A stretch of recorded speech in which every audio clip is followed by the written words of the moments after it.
সিলেট আইসেন না, সিলেট আসলে পারে ভেজালে পড়ে যাবেন। কি ভেজালে পড়বেন? আনডাউটেডলি এটা ভালো, ফার্স্ট ক্লাস। ব্যাপক টেনশনে আছি, নামতেছি ভালো কথা, উঠবো কিভাবে? লালাখালা সুরুচি হোটেলের সকল খাওয়া দাওয়া ঘোরাফেরা সব তো শেষ। এখন আমরা চলে যাচ্ছি জাফলং এর উদ্দেশ্যে। মানে এখান থেকে জাফলং এ অবশ্যই যাইতে হবে। জাফলং অনেকটা সিলেটের ওই জাতীয় ঘোরার টাইপের জায়গা, মানে এই টাইপের বিষয় হয়ে গেছে। আর জাফলং এ যাওয়ার পথে হাতের ডান পাশে ওই মেঘালয়ে যে রাজ্য আছে এ ভারতের, সেটার যে শিলং শহর, ওইটার পাহাড়টা দেখা যায়, শিলংয়ের পাহাড়গুলো দেখা যায়। আর এই জিনিসটা না আমাকে সবসময় বেশ আকৃষ্ট করে। মানে আমার শুধু মনে হয় কি যে পাহাড়ের ওই পাশে কি আছে, মানে ওই জিনিসটা দেখার আকর্ষণ আমার বরাবরই অনেক বেশি। আর জাফলংয়ে যখন আপনারা পৌঁছাবেন, ওইখানে যে ট্যুরিস্টদের জন্য যে জায়গা বানানো হয়েছে, ওইখানে গেলে পারে আপনি মোটামুটি লোকারণ্য, মানে কোনো মানুষের অভাব নাই। আর এইখানে দাঁড়াইলে আপনারা ওই দূরে সেই শিলং শহরের ঘর বাড়ি দেখতে পারবেন। আর আমাদেরকে যাইতে হবে ওই যে পাহাড়ের নিচে যে ওই সাদা যে অংশটা দেখতে পারতেছেন, পাথরগুলো দেখা যাচ্ছে, ওই জায়গাটায় যাব। অনেক নিচে, ব্যাপক টেনশনে আছি, নামতেছি ভালো কথা, উঠবো কিভাবে?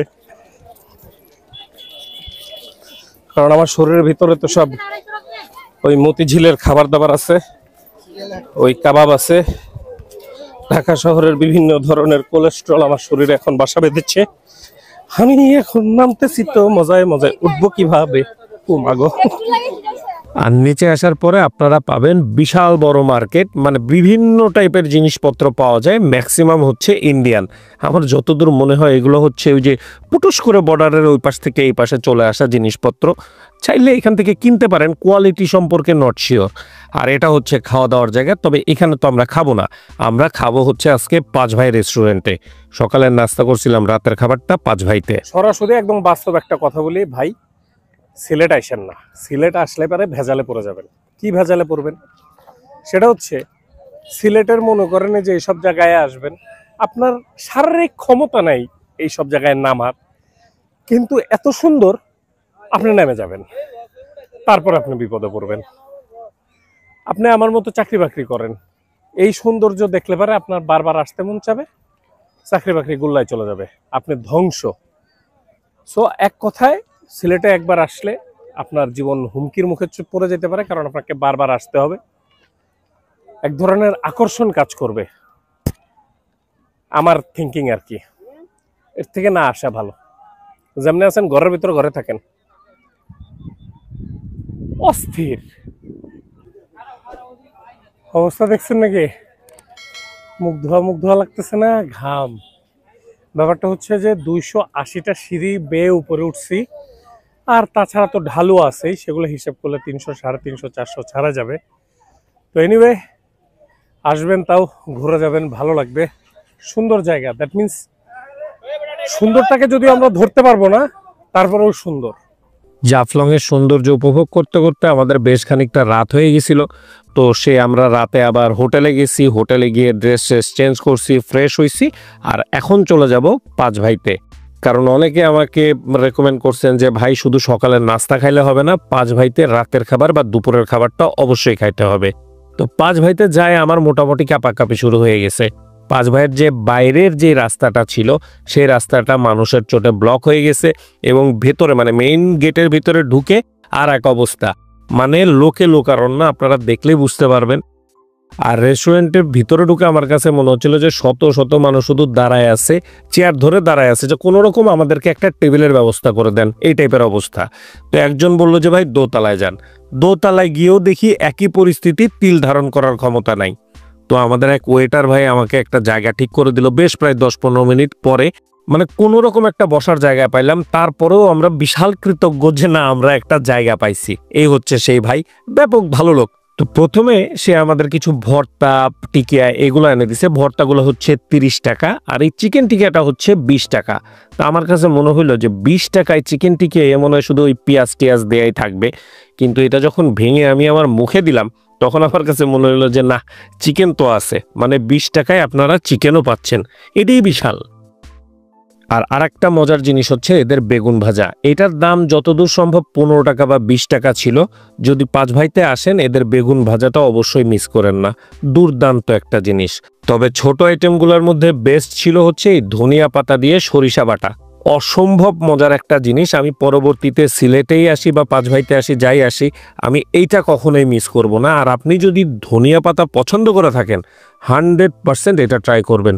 আর 5 ভাইতে আসছি সাতকরার গরু মাংস খাবো না তা তো হইতে পারে না, এটা অনেকটা জাতীয় খাবারের মতো। আর ইদানিং আমি একটু সাতকরার প্রেমে পড়ে গেছি, মানে আমার নিজের কাছে এখন পছন্দ লাগে। আর এটার মাংস এখন আর মাংস লেভেলে নেই, এটা হলো এখন তুলা লেভেলে চলে গেছে, একেবারেই নরম তুলতুলে মাংস।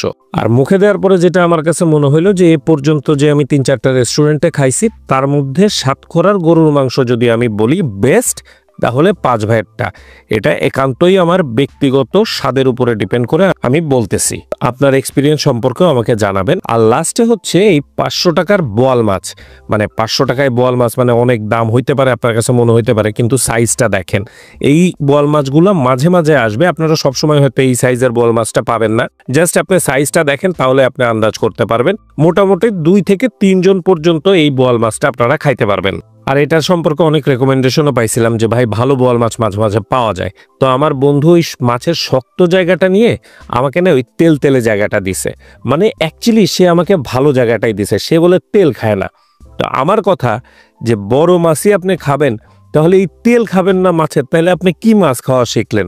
আমি ভাই এগুলো বুঝি না। আমার ধারণায় বড় মাছের স্বাদই হচ্ছে এই মাছের তেলের জায়গাটা।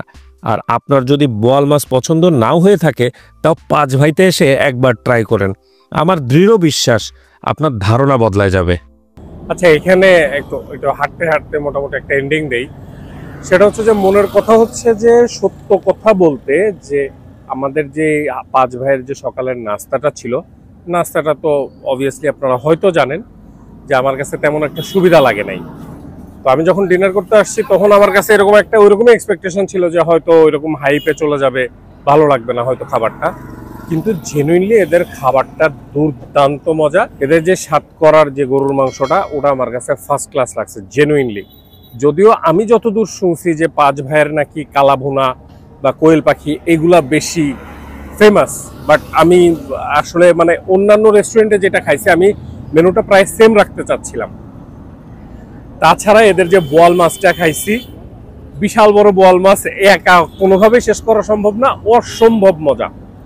সো 5 ভাইয়ের খাবার আমার কাছে ফাটাফাটি লাগছে। আর একটা স্পেশাল জিনিস, সেটা হচ্ছে ধনিয়া পাতা আর সর্ষে দিয়ে যেই শাকের মতো বা যেই সালাদ যেটাই বলেন আপনি, ভর্তা, ওইটা বানাই দিছিল। ওটা যদি 5 ভাইতে আসেন ওটা মিস করেন না, ওটা একটা খাওয়ার জিনিস। সো ইন শর্ট 5 ভাইয়ের মূল আইটেম, মেইন কোর্স আমার কাছে জমে গেছে। তাহলে আজকের এই পর্বটা এখানে শেষ করতেছি। সিলেটের আরো হয়তো 1টা বা 2টা পর্ব আসবে ইনশাল্লাহ, তো সেটা দেখবেন অবশ্যই ইনশাল্লাহ।